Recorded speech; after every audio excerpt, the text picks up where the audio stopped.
Hey Mallards, it is Wednesday and I just watched the finale of Hawkeye with Mary. I really enjoyed the finale. As I said previously, Hawkeye is without question my favorite of the Disney Plus series. There is no competition. I know people really like Loki and they are entitled to really like Loki. Loki was very good. WandaVision is also great. Falcon/Captain America and the Winter Soldier, also very enjoyable, but none of them as good as this. Mostly because the rest of them didn't have Yelena. So, well, sucks to suck, I guess. This finale did finish the way that it seems that all of the MCU television shows are finishing, which is, hey, we know we've been giving you character development and fun scenes and slow moments, but we just remembered that you guys are here for action and fighting. So let's just throw that all in these last 45 minutes and make sure that you've had some action and fighting to tide you over, because I guess you need that. I don't actually personally, but I'm fine with it. So in this culmination episode, Kate is like trying to protect her mom from Kingpin because her mom was working for Kingpin and then was like, I don't want to work for you anymore. And everybody knows that's a mistake. So she's protecting her mom from Kingpin and the Tracksuit Mafia while also trying to protect Clint from Yelena, who is still after him.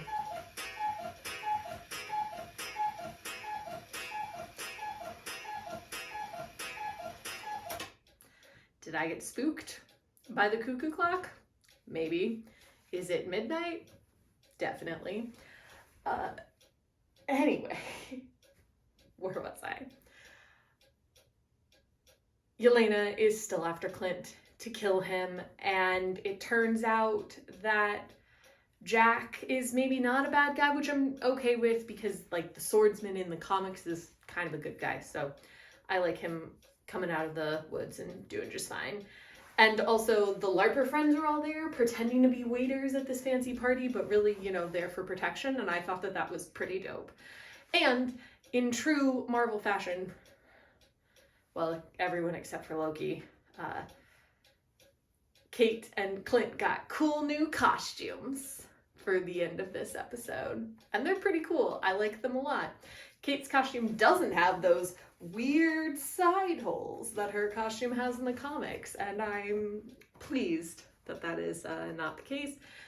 And it was cute. I do feel bad for Loki, but he's getting a second season confirmed at the end of season 1, and nobody else has that, so I think that that's why he doesn't get a new costume. He's gotta wait for that to happen.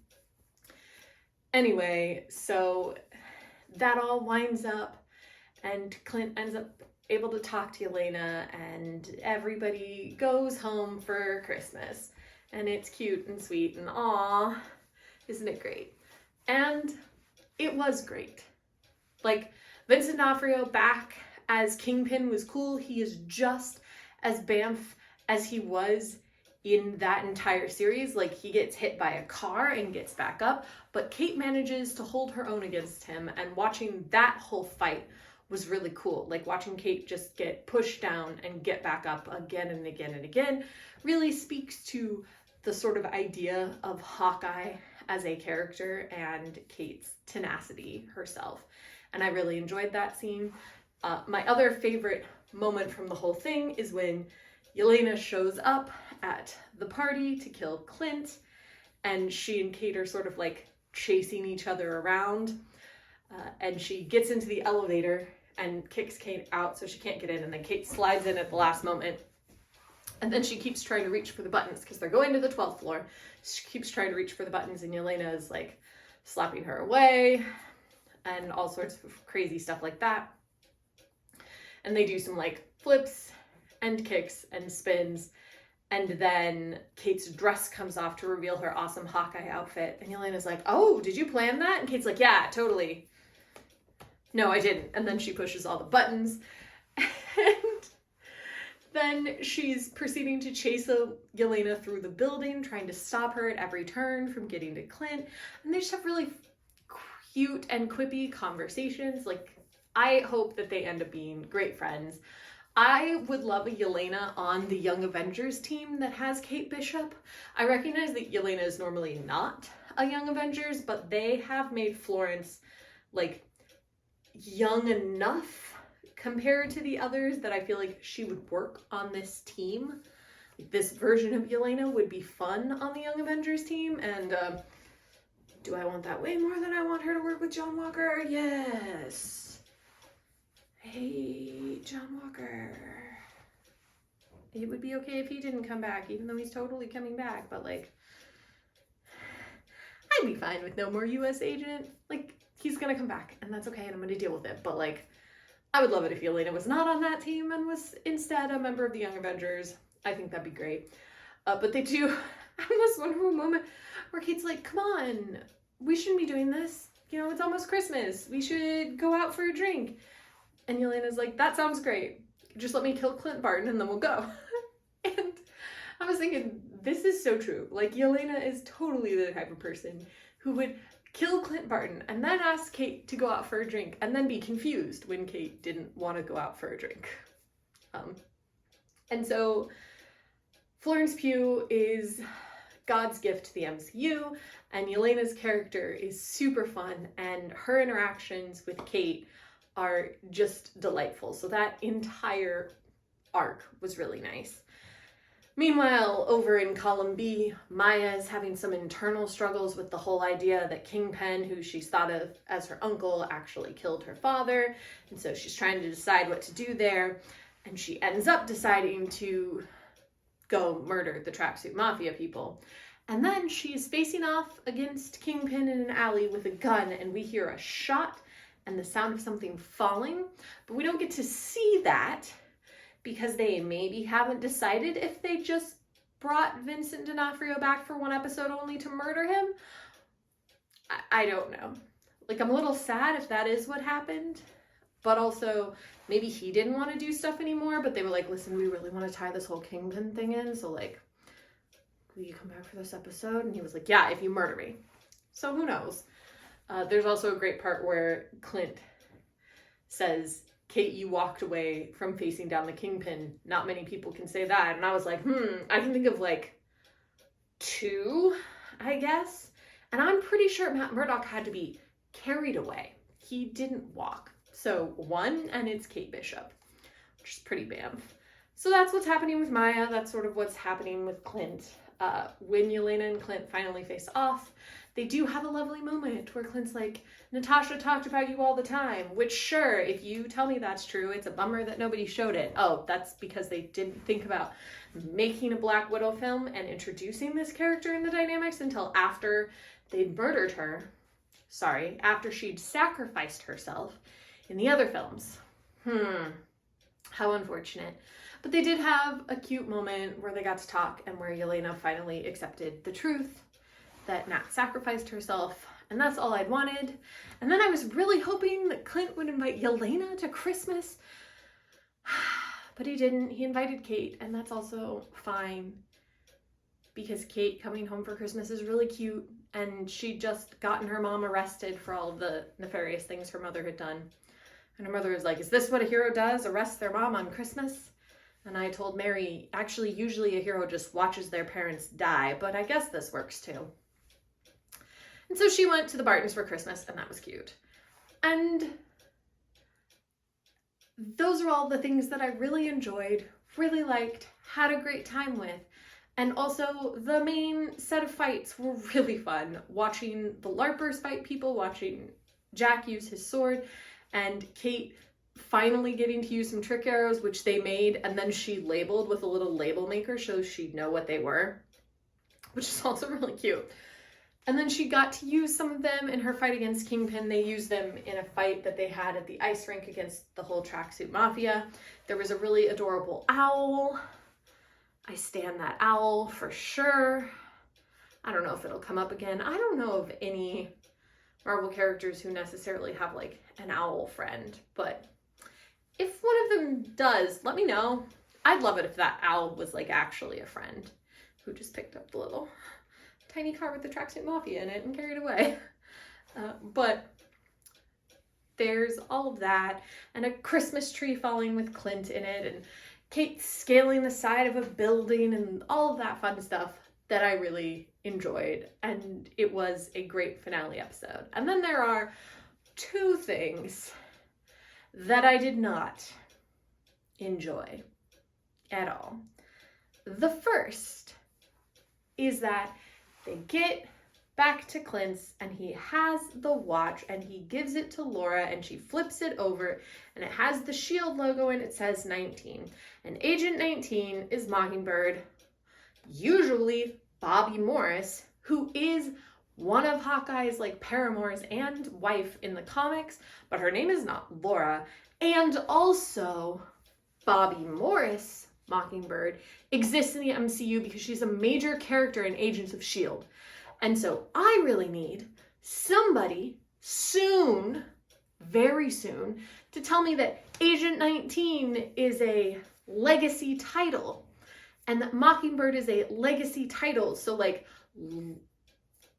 Laura had it back in the day, way long ago, and then she retired sometime before the Avengers were formed in 2012. She and Clint got together, and then they recycled the agent numbers, and Agent 19 was given to the Bobby Morris we know in Agents of S.H.I.E.L.D. Because I'm frustrated by the idea that the MCU is kind of divorcing themselves from Agents of S.H.I.E.L.D. because the whole point of that show was that it was meant to be canon and it was meant to explore some other things, and I think that it really did, and it's important to me and a lot of other people, and I don't want it just brushed away. Like, if you want to make it an alternate timeline for some reason, fine, you've got the multiverse going, give me the Agents of S.H.I.E.L.D. multiverse, I will accept that. I will be sad about it, but I will accept it. But like, please do that.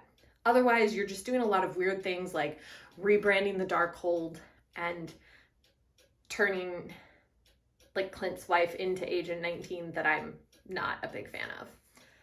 The second thing that I didn't care for very much was that the post-credit scene was just that song from Rogers the Musical, and it was branded as Merry Christmas, Marvel fans. We're gonna play you this whole song. And I understand that it is kind of an exciting thing. A lot of people really love it. The song is fine. It's lyrically not great. It's musically really cheesy, but the musical cheesiness and even the lyrical cheesiness of it is okay because it sort of sounds like the Star-Spangled Man with the Plan. And I think it's supposed to kind of play into that really commercialized Captain America vibe, and I'm okay with that. What I don't like is the visual presentation of that whole musical, and especially watching the whole scene laid out as opposed to the clip that we saw earlier in Hawkeye, because it opens with like the people of New York, and it's like a guy in a suit and then a bunch of people in like classic cliche work uniforms, but that all look very realistic. I mean, they're just work uniforms, but still like a policeman in an outfit with his badge, and like, so everything looks pretty high quality. And then the Avengers come out and they're all wearing sweatpants. And I don't get it. Like, I don't understand why all of the comic characters are like Disney bounding themselves. And then all of the regular people just like look normal. And like, this is the musical that's supposed to be the hit on Broadway.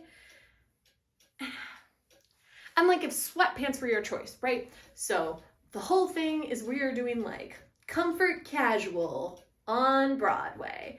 Great. Put everybody in that.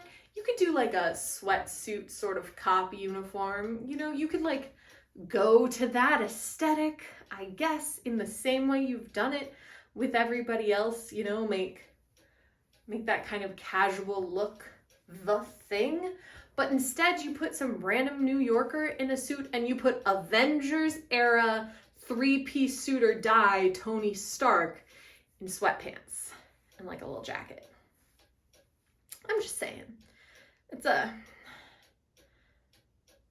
a weird choice, and it is upsetting to me, like way more upsetting than it should be. That really shouldn't matter. In the grand scheme of everything in the MCU, I loved so much of this show, and Rogers the Musical just shouldn't matter.